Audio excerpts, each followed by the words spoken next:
चलो, ये काव्य शास्त्र से संबंधित जो प्रश्नमाला है, एक बार इसको चेक कीजिए आप लोग।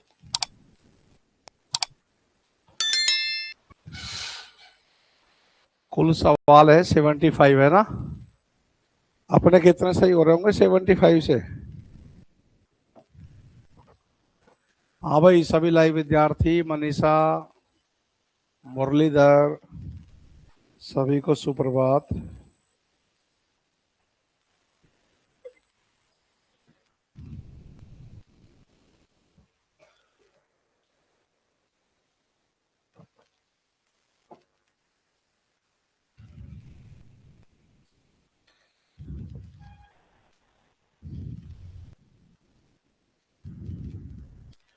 सब आ गए क्या?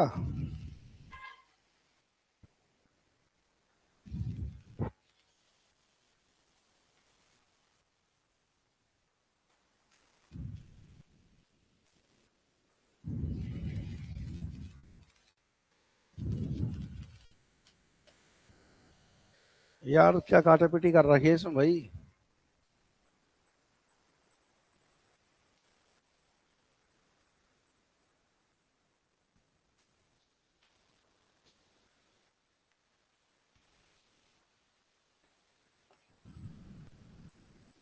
देखिए, क्वेश्चन नंबर 1, हृदय दर्पण निम्नलिखित में से हृदय दर्पण कृति का रचयिता कौन है? भट्टनायक, कुंतक, महिम भट्ट या कोई नहीं? आचार्य भट्टनायक। हालांकि किताब मिलती नहीं है। और अभिनव दर्पण है वो तो नंदिकेश्वर की है। और साहित्य दर्पण है वो विश्वनाथ की है। और नाट्य दर्पण है वो गुणचंद्र रामचंद्र की है। क्वेश्चन नंबर 2, जसोदा बार बार यो बाख है कोई ब्रज में ही तो हमारो चलत गोपाल ही राखे। इन पंक्तियों में कौन सा रस है? भक्ति रस, वियोग वात्सल्य, संयोग वात्सल्य, शांत रस। बिल्कुल सही जवाब, योग वात्सल्य। विभावानुभाव व्यभिचारी संयोगाद्रस निष्पत्ति, ये रस सूत्र किसके द्वारा दिया गया है? आचार्य भरत मुनि। और ध्यान रखना, एक क्रम भी यही है, विभाव वा फिर विभाव अनुभाव नहीं है। इसको सही भी पूछ लेते हैं कई बार।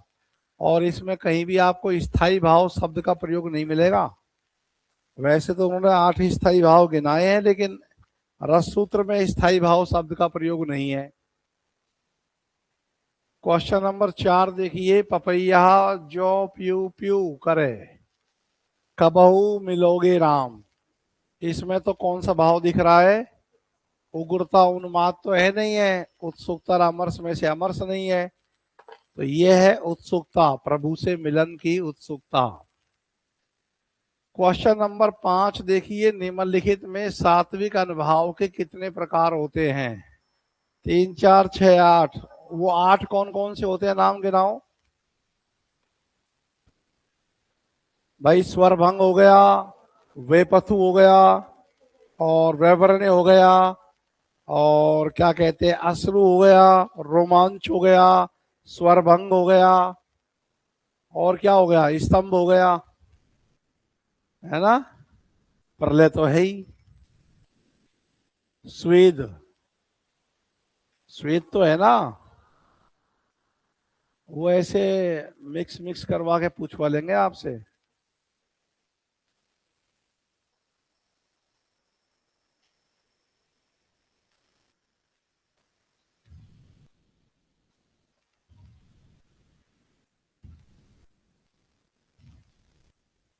ये टीचर पे पूरा नियम लगा देते हैं। ये आरएस में क्यों नहीं लगाते? कोई पास से ना हो बेटा। 40% के नियम को आरएस पे लगा दो। इसको भी तो आरपीएससी लेती है।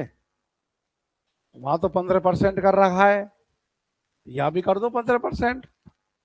और क्या, फर्स्ट पेपर में 15% ही बहुत होता है, नहीं? प्रयाण नामक नवीन रस की उद्भावना निम्नलिखित किस आचार्य ने की है? रुद्रट, रूप गोस्वामी, उद्भट या विश्वनाथ? आचार्य रुद्रट। निम्नलिखित में रस का सर्वप्रथम उल्लेख किस रचना में मिलता है? भरत मुनि के नाट्य शास्त्र में। इसका समय है दूसरी सदी ईसा पूर्व। इसमें कुल कितने अध्याय हैं? 36 अध्याय है, जिसके छठे अध्याय में रस सूत्र मिलता है। नियम अब श्रृंगार है ना, ये समस्या है फॉन्ट की, वरना श्रृंगार आप लिखोगे ऐसे।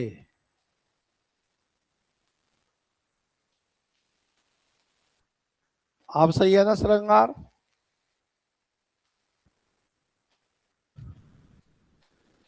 निम्नलिखित में श्रृंगार इसका प्रभुत्व किन भाव पर दृष्टिगोचर नहीं होता है? धरती और दैन्य, ये तो चलेगा क्योंकि वियोग श्रृंगार में आ जाएगा। हर्ष और त्रास, तो हर्ष तो संयोग में और वियोग में त्रास आ जाएगा। जड़ता और व्याधि दोनों वियोग में आ जाएंगे। उग्रता तो आ जाएगा, फिर भी उग्रता तो आ सकता है, वियोग श्रृंगार में चला जाएगा। ये नहीं आ सकता घृणा, ना संयोग में आ सकता है ना वियोग में हो सकता है ना। श्रृंगार रस का जुगुप्सा नहीं आ सकता है, जुगुप्सा का भाव जो है श्रृंगार रस में नहीं आ सकता। संयोग श्रृंगार में कौन कौन से भाव वर्जित हो सकते हैं?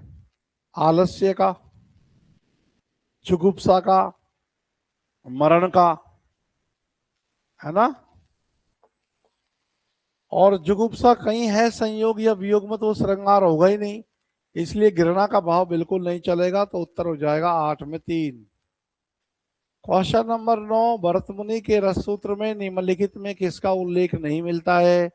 स्थाई भाव, अनुभाव, विभाव, संचारी भाव। तो ये हो गया स्थाई भाव। अरे हरि सिंह चाय ले आया यार, आज चाय पी के नहीं आया, आज दिमाग थोड़ा सा बना ले आ दूध ले आ। और क्या, आदत खराब हो गई हमारी भाई साहब, ये बहुत बेकार मामला है। चाय स्वास्थ्य के लिए सबसे अधिक नुकसानदायक है, फिर भी इससे बहुत प्यार है ना। बताओ, तुम पीते हो रोज सो चाय? और नहीं मिले तो ऐसा लग रहा है कि दिमाग जगा नहीं है, शरीर जगा है, अभी दिमाग के जगने की बारी है। जैसे बिना चाय पिए हमको ऐसा लग रहा है शरीर जग गया, बड़ा शरीर जग गया, छोटा दिमाग अभी सोया पड़ा है। एक और ऐसा करना, ये देखो क्या सेट किया है भाई लोगों ने। कोई गलती होती है तो भाई लोग उसको सही कर देते, देखो भाई लोगों ने सही कर दिया। एक और ऐसा करुणा, बढ़िया से टाइप नहीं हो पाया इनसे सवाल। प्रस्तुत कथन किस विचारक ने कहा है? यही कहा है आचार्य भावभूति का ही कथन है। ये सवाल कई बार परीक्षा में आता रहता है, ध्यान रखना, है ना। तो इन्होंने, भवभूति ने करुण रस को सभी रसों के मूल में स्थापित किया है। और इनकी तो रचना का नाम तो आप जानते ही हो, क्या कहते हैं उसको, जो सीता वनवास पे लिखी है रचना इन्होंने, उत्तर रामचरित। क्या रचना लिखी है? हाँ, बाद में मानस मत लगाना कोई भी, उत्तर रामचरित रचना है वो। उस रचना को करुण रस का साम्राज्य कहा जाता है। क्या? अरे मनीषा तू चिंता मत कर, मैं लगा लगा के व्हाट्सएप पे, हाँ मैं लगा लगा के व्हाट्सएप पे 15% करवा दूंगा क्वालिफाई। अरे गुरुजी, आपके व्हाट्सएप पे लगाने से क्या होता है, चेतना पैदा होगी लोगों में। वही कर भी सकते हैं हम। नहीं भाई, मैंने तुमको एक कहानी सुनाई है कि नहीं, छोटी सी, कि हर बार जंगल का राजा बनता है शेर। अब की बार जनता ने एक अच्छे मंकी को पकड़ा, बोले यार बंदर राजा, कहने में लगता है कि बंदर राजा, तो आज इसको बनाते हैं भाई, बहुमत पड़ा और साहब भजन मतलब बंदर को राजा चुन लिया गया। ठीक है। अब एक दिन ऐसा हुआ भाई, टाइगर को भूख लग रही थी, उठा लाया बकरी के बच्चे को, बकरी को उठा लाया। अब वो बकरी कह रही है कि साहब ये तो बंदर के पास आई, न्याय चाहिए महाराज, मेरे बच्चे को बचाओ। अच्छा, टाइगर की इतनी हिम्मत कि बंदर राजा के होते हुए ऐसे बकरी को उठा के ले जाए, तो रुक अभी मैं देखता हूं। अब बंदर इस डाल कूदे उस डाल कूदे, खिर करे खां करे खिर खो। पास में तो जाएगा नहीं टाइगर के, पेड़ पे से कर तो सकता है, खिर खो में कोई कमी नहीं। फिर इतना में तो मार के खा गया वो बकरी को टाइगर। अब बकरी बोल रही है, अरे तूने बचाया नहीं। अरे बोले, बताए मेरी मेहनत में कोई कमी है क्या? मैं इतना कूदा इस डाल से उस डाल, तो मेरी मेहनत में कोई कमी नहीं है ना। बचना ना बचना बाद की चीज। कौन सा सही है इसमें? इसमें तुम्हारा 4 सही है। अच्छा, कैसे सही है 4? तुम्हारे में कोई विकल्प नहीं है? तुम्हारे में ये है कि नहीं? भभूति नहीं लिख रखा तुम्हारे में पेपर में? अरे तो तुमको तो ऐसे ध्यान रखना चाहिए कि करुण ऐसे एक पंक्ति आ रही है तो तुमको तो काट के लिख देना चाहिए आचार्य भभूति। तुमको तो ये वैसे ही याद है। हैं? देखो, तुम्हारी तैयारी अब ऐसी होनी चाहिए कि यदि आरपीएससी में सेकंड ग्रेड में कोई पेपर गलत भी छपा आ जाए सवाल, तो आरपीएससी कृपया अपना सुधार करे, इसकी जगह इस शब्द को पढ़े। ऐसे नहीं करोगे वहां। नहीं, इसका उत्तर तो भभूति है। जब तुम्हारे सवाल में कोई मिस्टेक थी तो इनसे पूछ लेते। चौथा पे लिखा हुआ है विकल्प उपलब्ध नहीं है, इसे काट के तुम लिख लेते आचार्य भभूति। चलो क्वेश्चन नंबर 11 देखो। देखो इसमें भी नहीं लिख रखा होगा फिर तुम्हारा।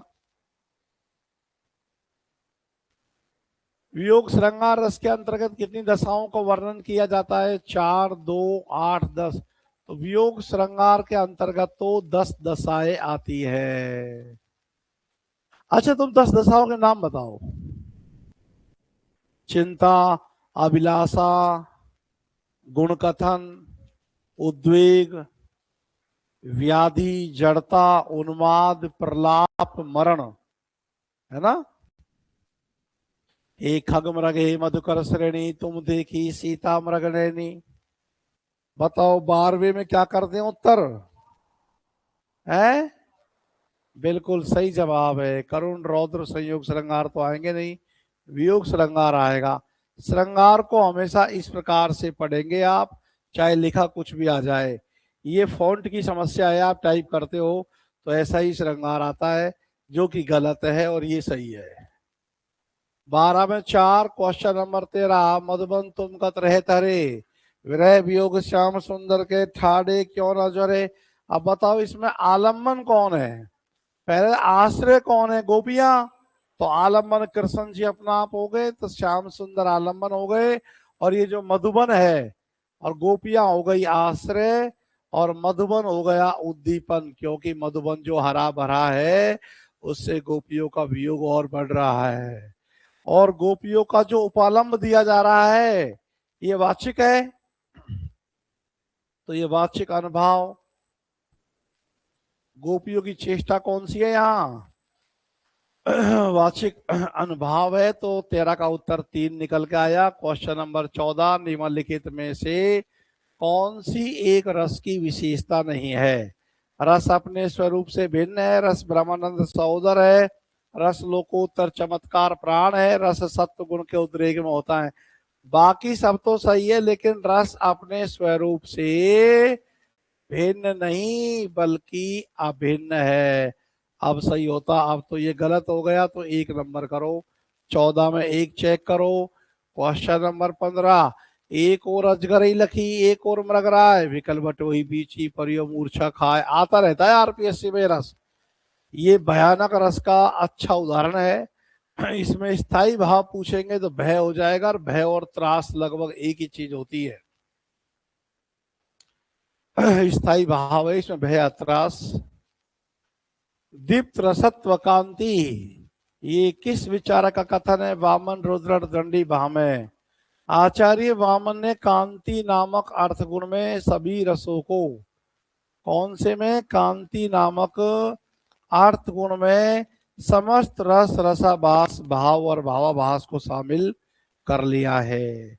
ये वामन की पंक्ति है, वही वामन है। सौंदर्योम अलंकार है कहने वाला, ये वही वामन है जो ये कहता है कि काव्य शोभायो करता रहो धर्मा गुणा, है ना। और ये किसकी पंक्ति होंगी फिर? काव्य शोभा करान धर्मान अलंकारान प्रक्षते दंडी, और न कांतम अपनी निर्भूषम विभाति वनिता मुखम भामा, और जद्यपि सुजाति सुलक्षणी केशवदास। 16 में एक, स्त्रियों में पुरुष को देखने से तथा पुरुषों में स्त्री को देखने से अथवा पुरुषों में प्रतिज्ञा भंग आदि के कारण जो संकोच उत्पन्न होता है वो क्या है? अब चपल्य चापल्य मति विरड़ा और अभिथा, तो उत्तर तो विरड़ा ही आया, है ना। हाँ भाई, हाँ धर्मेंद्र बिल्कुल सही कह रहे हो तुम। अब आ जाओ अगले क्वेश्चन नंबर कौन से पे आ गए? 18 पर।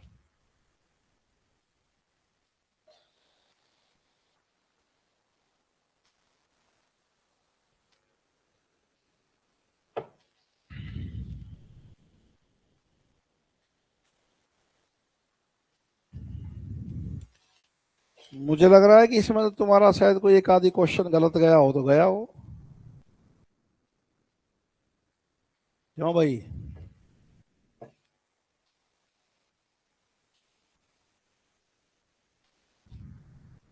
अगला देखिए क्वेश्चन नंबर 18। निम्नलिखित में शांत रस के संबंध में कौन सा कथन सही कथन है? क्या पूछ रहा है? सही है। कभी जोश में आ जाओ और सही नहीं है, अपने मन से नहीं मत लगाना, पढ़ लेना। 2-4% सवाल ऐसे भी आते हैं जो सही नहीं है ना पूछकर सही है पूछता है। अभिनव गुप्त ने शांत रस का देवता बुद्धदेव को, पंडित विश्वनाथ ने नारायण को और हर्षाध्याय ने परमेश्वर को माना है। शांत रस का स्थायी भाव धृति सम या शांति है। अभिनव गुप्त ने शांत रस को अत्यधिक महत्व दिया है। देखो, मान लो तुमने पहला टॉपिक नहीं पढ़ रखा है, तो ये तो तुमको पता है कि 2 और 3 तो बिल्कुल सही है, तो इसका मतलब 2 सही हो नहीं सकते, तो मतलब साफ है उपयुक्त सभी कथन सही है, क्योंकि सही 1 भी है, सही 2 भी है और सही 3 भी है। 18 में 4 कर लो। इसमें आप ये तो कह सकते हो कि भाई हमने पहला वाला तो पढ़ा ही नहीं है कहीं, पर दूसरा तो आपको पता है। और अभिनव गुप्त के बारे में क्यों? शांत रस का स्थायी भाव सम शांति धृति नहीं होता क्या? ये शम या निर्वेद का जो भाव है, इसी में ये धैर्य और ये शांति सब भाव शामिल हो जाते हैं। और आप बाल की खाल निकालियो कि नहीं शांति नहीं करेंगे, ओम शांति ओम शांति, तो गलत गया होगा फिर आपका। और अभिनव गुप्त ने शांत रस को बहुत महत्व दिया है। यद्यपि शांत रस को पहली बार तो उद्भट ने स्थापित किया है, पर अभिनव गुप्त ने तो सभी रसों के मूल में शांत को स्थापित किया है, बड़ा महत्व दिया। 4 सही है 18 में। 19 निम्नलिखित में से कौन सा एक सात्विक अनुभव नहीं है? प्रलय है, अश्रु है, स्तंभ है, लेकिन क्रोध नहीं है। क्रोध तो क्या है? स्थायी भाव। स्थायी में भी ऐसी ये यति वाला स्थायी आता है, ध्यान रखना। स्थायी भाव। क्वेश्चन नंबर 20 देखिए। निम्नलिखित में असत्य कथन का चयन करें। रस की श्रेणियां कोटियां निर्धारित नहीं की जा सकती, ये तो बिल्कुल सही है। रस की उत्पत्ति तमोगुण और रजोगुण के तिरोभाव और सत्वगुण के उद्रेक से होती है, ये भी सही है। रस आस्वाद्य है, रस लोकोत्तर चमत्कार प्राण है, ये भी सही है। आवश्यकता पड़ने पर तो रस है आस्वाद, आवश्यकता पड़ने पर तो रस आस्वाद है, और आवश्यकता पड़ने पर रस आस्वाद्य है। भरत मुनि तो रस को क्या मानते हैं? आस्वाद्य, और विश्वनाथ मानते हैं आस्वाद। तो हम समझ गए कि किसके अनुसार पूछना चाह रहा है? विश्वनाथ के अनुसार। तो तीसरा विकल्प ही आ रहा है। वैसे आस्वाद्य और आस्वाद में अंतर है। आस्वाद्य तो स्वयं रस होता है, और रस का भोग जो होता है वो आस्वाद होता है। पर दोनों आलोचकों ने अलग अलग शब्द का प्रयोग किया, ये मैं आपको बता चुका हूं। तो आप ये देख लेना कि बाकी सब कथन सही है, तो फिर दिक्कत यही निकलेगी, है ना। अभी जैसे मान लो यहां इसकी जगह आप लिख दो भाई रस आस्वाद है। भाई यदि ये गलत है तो ये सही है, तुमने यही तो मान लिया ना। अब यहां लिखा मिल जाएगी रस लोकोत्तर चमत्कार प्राण नहीं है।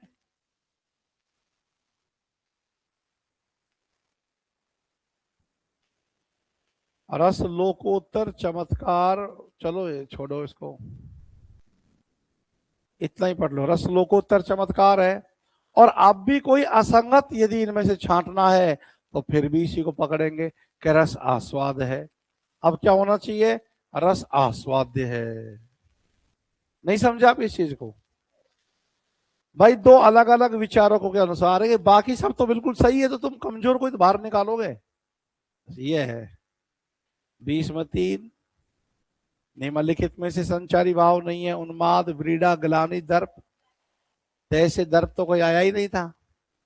संचारी भाव 33 है। ऐसे कौन कौन से, ऐसे अपस्मार, ऐसे असूया, ऐसे आमर्ष, ऐसे अभिथा, और भी है क्या? और क्या है ऐसे बताओ? ऐसे 4 बन गए। और वैसे व्याधि विषाद वितर्क विबोध व्रीड़ा, वैसे तो 5 निकल गए। तो 21 में 4, क्वेश्चन नंबर 22, मेरे हृदय के हर्ष हा अभिमन्यु अब तू है कहाँ। इस पंक्ति में कौन सा रस दिख रहा है आपको? करुण रस। निम्नलिखित में से कौन सा रस विरोधी आचार्य नहीं है? भामा तो अलंकारवादी है, इसलिए रस विरोधी आचार्य है। रुद्रट अलंकारवादी है, रस विरोधी हो गया। जो भी अलंकारवादी है वो रस के विरोध में ही है। दंडी भी अलंकारवादी है। आचार्य रुद्र भट्ट ये रसवादी हैं। और श्रृंगार तिलक इनकी रचना है। केशव दास ने इसका सहारा लिया है इस रचना का रसिक प्रिय लिखते समय। तो 23 में 4, क्वेश्चन नंबर 24, दूसरे के उत्कर्ष के प्रति असहिष्णुता का भाव किस संचारी भाव की विशेषता है? आमर्ष अभिथा अपस्मार असूया। सोत या डहा से पत्रिक भाव भी इसी में आ जाता है। 24 में 4, क्वेश्चन नंबर 25, निम्नलिखित में से असंगत युग्म पहचानना है। छप्पे छंद में 6 चरण होते हैं, सही है। रौला और उल्लाला के प्रयोग से छप्पे बनता है क्या? रौला और उल्लाला मिला छप्पे रच लीजिए, सही है। रौला और उल्लाला के छंद के मेल से कुंडलिया छंद बनता है, ये गलत है। क्योंकि दोहा और रौला मिला कुंडलिया रच लीजिए। तो 25 में 3 हो गया। और गीति का मात्रिक समछंद है, हाँ ये तो सही है। 25 में 3, चित्त की विवेकहीनता या किम कर्तव्य विमूढ़ता बताओ कि संचारी भाव की विशेषता है? जड़ता। 26 में 4, क्वेश्चन नंबर 27, संदेह के कारण विचार उत्पन्न करना क्या कहलाता है? वितर्क विबोध ग्लानि चपलता। वितर्क। अंबर पनघट में डुबो रही ताराघट उषा नागरी, ये तो आता रहता है। इसमें मानवीकरण भी है और रूपक अलंकार भी है। मानवीकरण या देरी रखा, उत्तर हो गया 2 रूपक अलंकार। पर ये जरूर ध्यान रखना कि अंबर पनघट में जो अंबर है ये उपमेय है और पनघट है ये उपमान है। क्वेश्चन नंबर 29, उदित उदयगिरी मंच पर रघुवर बाल पतंग विकसे संत सरोसव हरखे लोचन भ्रंग। सांग रूपक और शब्द शक्ति में पूछ ले तो सारूपा लक्षणा। सांग रूपक अलंकार है ये। शब्द शक्ति में ये सारूपा लक्षणा का बहुत अच्छा उदाहरण है। अलंकार केवल वाणी की सजावट के लिए नहीं, वे भाव की अभिव्यक्ति के विशेष द्वार है। ये कथन किस विचारक का है? सुमित्रा नंदन पंत ने बात पल्लव की भूमिका में कही है।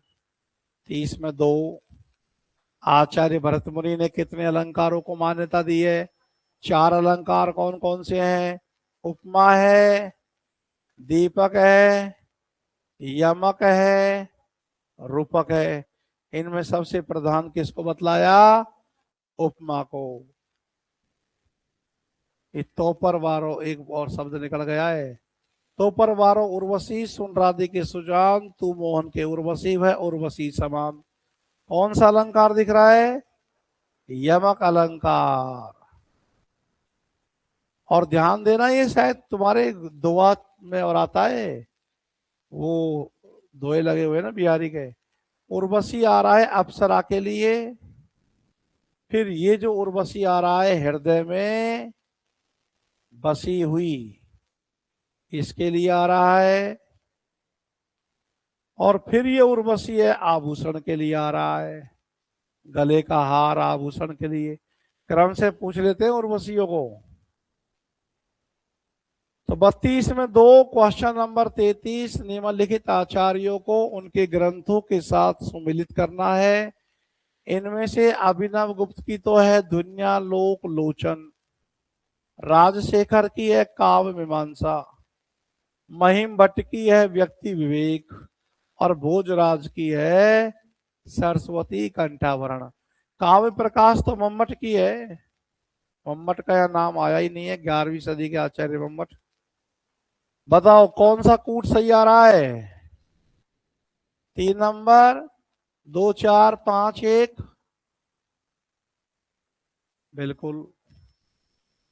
निम्नलिखित में से वक्रोक्ति को अलंकारों का श्रेय मानने वाले आचार्य कौन है? 34 में बताओ।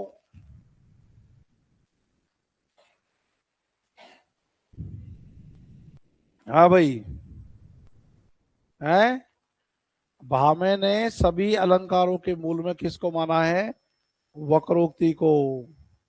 और भामे ने कुल कितने अलंकारों का उल्लेख किया है?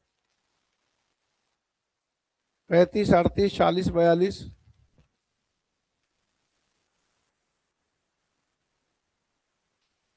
नहीं पता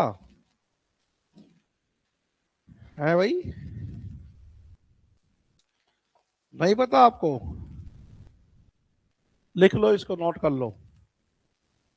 भामा ने कुल 38 अलंकारों का जिक्र किया है और दंडी ने 39 का।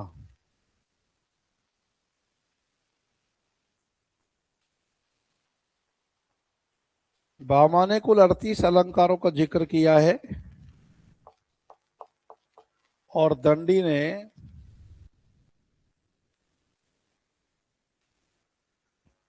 39 अलंकारों का।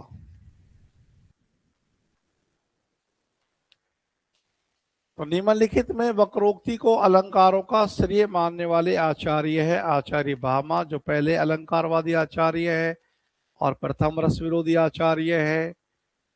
निम्नलिखित किस आचार्य ने वात्सल्य रस को रतिर देवाद विषया कहकर इसे भाव के रूप में स्वीकार किया है? आचार्य मम्मट ने। काव्य प्रकाश इनकी चर्चित पुस्तक है। निम्नलिखित में शारीरिक आसक्ति का भाव है निर्वेद, दैन्य, असूया, ग्लानि।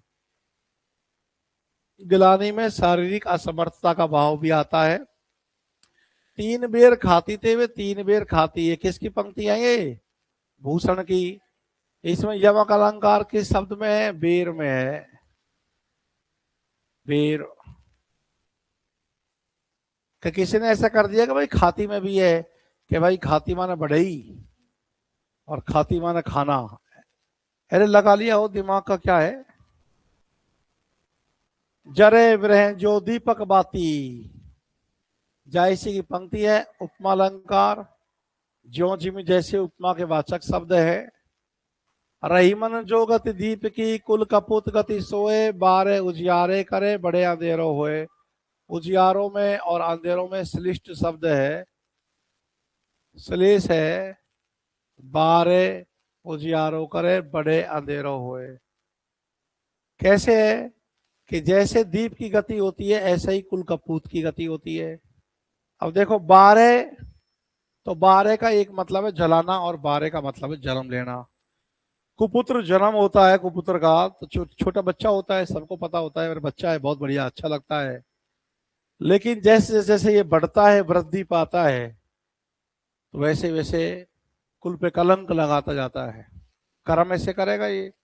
और दीपक बढ़ता है, जैसे जैसे उसकी बत्ती बढ़ती है तो कालीमा अधिक छोड़ना शुरू कर देती है। श्लेष निम्नलिखित में से वैदर्भी रीति की विशेषता नहीं है। सुकोमल और सुकुमार वर्णों का प्रयोग तो होता है, संयुक्त अक्षरों का भाव भी होता है। सामासिक पदों का प्रयोग तो गौड़ी रीति में होगा, ओज गुण में होगा। और श्रृंगार हास्य करुण रसों के लिए महत्वपूर्ण सही है 3। 40 में 3,